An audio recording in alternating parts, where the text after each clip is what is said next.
Good morning, everyone. My name is Waldemar. I'm the CEO and co-founder of Integritee Network, a scalable blockchain solution that enables the secure processing of sensitive data. So before I'm starting to talk about more technical details, I want to give you a brief overview of the general blockchain industry and its challenges. So every one of you may have heard about CryptoKitties that popped up in 2017. It's about breeding and exchanging virtual cats that are stored as NFTs. And only 1 year later, one of those NFTs was sold for unbelievable $140,000. But more important is that it revealed the performance issues on the Ethereum network. Means it created so many transactions that there was an overload on the network and transaction prices skyrocketed. In 2018 then, the first play-to-earn games gained more traction, like Axie Infinity, where you have been able to buy NFTs to get access to the game with the NFT, but also improve the NFTs via in-game activities. And at its peak, Axie Infinity was able to attract around 2 million players daily. In the same year, the Blockchain Gaming Alliance was founded, with Ubisoft as one of the founding members. And this was a strong signal underpinning the importance of blockchain gaming for even the bigger gaming studios, traditional gaming studios. In the following years, more metaverse projects popped up, like Decentraland, that are offering a virtual reality experience. And one of the most attractive or most popular NFT projects, the Bored Apes, were able to sell around 1 billion or generate revenues of $1 billion as of today. So those numbers are already kind of indicating the rise of blockchain-based gaming. But let's having a look at the financial numbers. So the generated revenues from blockchain games, or the whole space, were totaling up to 1.5 billion last year, and it is expected to grow to $50 billion in just 3 years from now on. Looking at the investments, blockchain projects have been able to attract $4 billion last year, and it is expected that that number doubles next year. So that clearly indicates that the whole space is really growing and is on the rise, but will just basically explode in the next years with that money flowing in. So what are the challenges that blockchain-based games are facing? I mean, most of the projects are actually trying to solve issues or challenges on the ownership side, but missing to tackle really the critical points like infrastructure, speed, and graphic quality that really provides a user experience that is comparable with traditional games. Let's have a closer look at the ownership dimension. So centralized platforms are owning the game logic and also the in-game items, right? And most of the successful games are associated with huge revenues for the game studios and not for the players, right? So they don't have a stake, and they have just a little to say in the future direction of those games. On the decentralized side, users are getting now control of their assets. They can get them, they can buy them, they can transfer them, right? And in theory, they're not even locked to a particular game. And play to earn took that even to a new to a new level, because now people were able to play and also to earn while they are playing a game, right? And they're able to not even transfer the assets in a virtual world, but also take them out, transfer them to the outside, to the real world, as a valuable resource. And for people in low-income countries, that can make even a decent living. Let's have a look at the infrastructure dimension. So centralized platforms are obviously operating centralized servers that are optimized for low latencies and breathtaking performance. And those servers, they can scale flexibly with a growing user demand, be added, be removed without problems. The data that is produced within the game stays confidential with the game studio, and only parts of that data is really published to a broader audience, like maybe rankings, for example, as a feature. So we are focusing on the infrastructure part here to solve the issues of decentralized games so that those games don't have to deal with those low-level challenges in the future. Because currently, they're facing performance issues, right? We have seen that with the CryptoKitties case. And once a game becomes popular and is really creating a lot of transactions, that can also harm other dApps that are deployed and running on that network and the whole ecosystem with skyrocketing transaction prices. The good thing is that data is publicly available, so everyone can just go on the chain and have a look at the data. But, I mean, that opens also the door for people to exploit that data. And we don't want to have that in certain cases. So what we are doing is we're combining the trust of Polkadot with the power of trusted execution environments. You can see here on the left the Polkadot relay chain. That is the security layer that we are using. In the center, you see our substrate-based blockchain network, our Integritee parachain, that is connected to that security layer. And on the left side, you can see sidechains. Those sidechains are holding validators that are TEE-based. So we are offering a software development kit for developers to easily build sidechains on our second layer without dealing with the whole complexity of the underlying infrastructure, the trusted execution environments. But let's have a closer look at two important components. First of all, Polkadot. Why did we decide to use Polkadot over other networks? It is the pooled security. Means that we can access security, shared security, that is shared among up to 100 other projects. It enables us to provide immutable and permissionless public auditability to all the processes that are happening on our chain. And it also lies the foundation for an interoperable network. So with more blockchains as parachains that are connecting to each other and communicating with each other. So we have just recently finished our integrations with, for example, Moonbeam and Karura to enable those communications across parachains. The second important component is teas. And no, it's not that tasty drink, Earl Grey variant, right?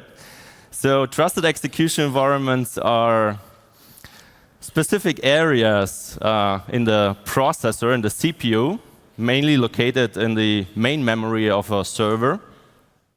And they are completely isolated from the standard operating system of the server. Any data that is processed within that server is really secured from external access. Means not even an administrator or hardware operator is able to access those areas. It is secured on a hardware level, not on a software level like you may know from zero-knowledge proof. Everything that happens on that second layer is actually off-chain. And the question is, I mean, how do we ensure that nothing malicious is going on that layer off-chain, right? How do we verify that? We're using a service from the hardware manufacturer that is called remote attestation. And that specific service is verifying what kind of code is running within that trusted execution environment, and also that is running on a genuine hardware of that manufacturer. What we do then is, once a validator wants to enter the network, we're doing the remote attestation and putting the information on the public ledger. So basically, everyone can just go on the public ledger and verify that he's talking to a genuine machine.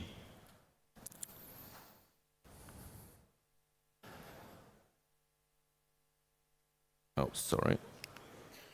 Next one. So, how does that sidechain technology look like in a more deeper scale? Sidechains just need a handful of TE-based validators, so it doesn't have to have thousands of nodes running. It's really just a handful, so it's very efficient. And as I mentioned, everything that happens on that sidechain is computed off-chain, so blocks can produce off-chain, thousands of blocks, and then just condensed and committed to the parachain, the relay chain, to gain that efficiency. Oh, sorry. So what are the advantages and benefits of our technology? It is unrivaled speed. So it allows us to transact 2,000 transactions per second on only one sidechain on the second layer. We are able to host around 500 sidechains on only one parachain. Means theoretically we can scale up to 1 million transactions per second on one parachain. We are using a privacy by design approach that really ensures that data can be protected and stay confidential while it is computed off-chain. So it's not accessible publicly and transparent.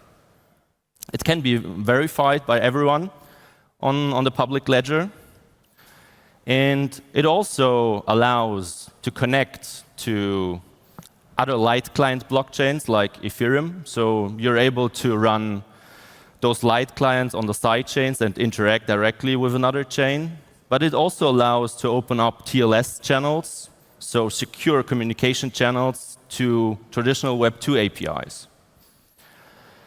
One of the most important facts, though, is that it allows an independent economic model on the side chains. Means you can really transact a lot, right, if it's necessary, without paying fees every time.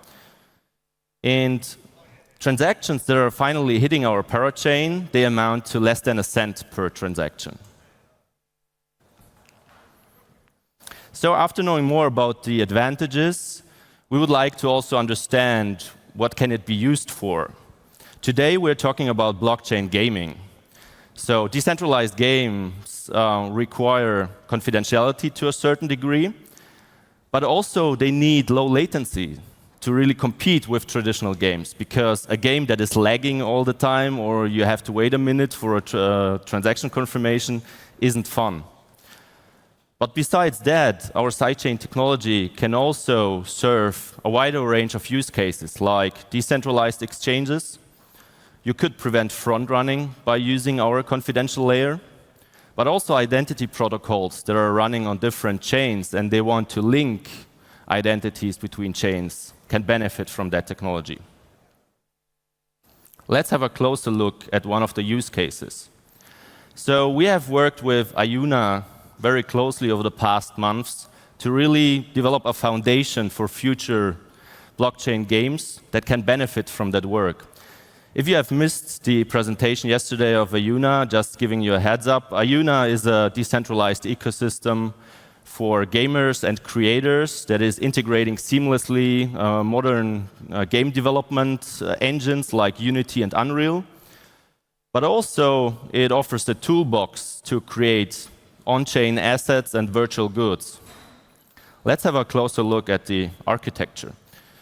So we are using a hybrid architecture with two parachains working hand in hand. On the first layer, layer 0, you see the relay chain. It might be Kusama or Polkadot. On the first layer, you see the Integritee parachain that is serving as a registry for those trusted execution environments. And on the other side, the IUNA parachain that is serving needs like game matching, NFTs, final game states, and rankings. On the second layer, you can see a game-specific sidechain that is running the game logic. And part of that game logic is confidential. And you see that the sidechain can interact with external players, 1 and 2 in this case, but also is interacting with both of the parachains. So our solution enables games really to leverage the benefits without having the downsides of blockchain. And what we provide is confidentiality of game states during the game, because you don't want someone to exploit your next move before the transaction gets actually committed to the chain. You have verifiable integrity, means that the game logic doesn't change. You can verify that during the game, right?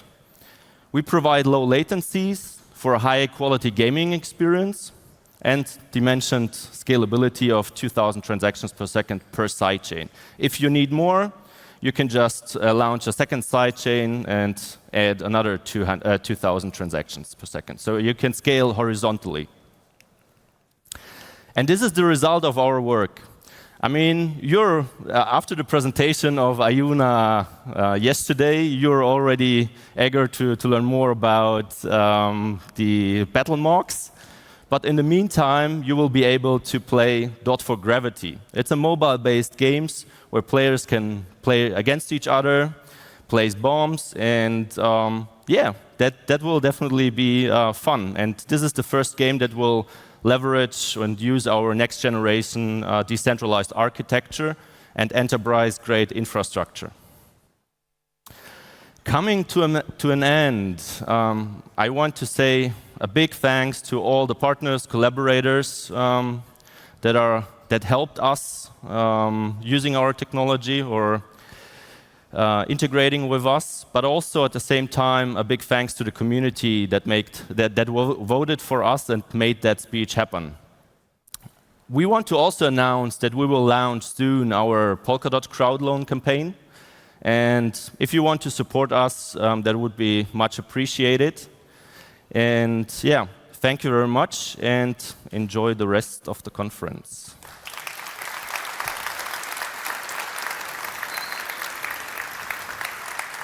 All right, thank you, Waldemar. So we have two questions here. The first one, I don't know if you can answer.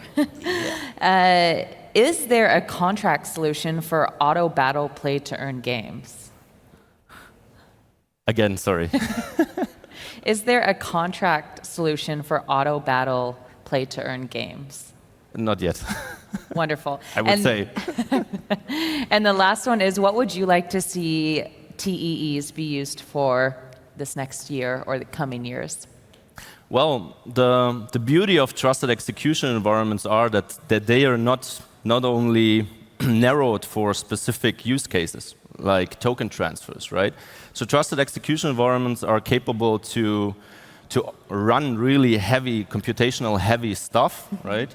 And it can be used for any use case, basically, that needs a certain degree of confidentiality and that kind of scalability, right? So it can be healthcare, it can be gaming, as we saw, right? Really solving pressing issues. But yeah, I mean, I'm happy to see that that usage will just grow across different industries. Wonderful. And that was it. Thank you so much. Thank you very much. Thank you.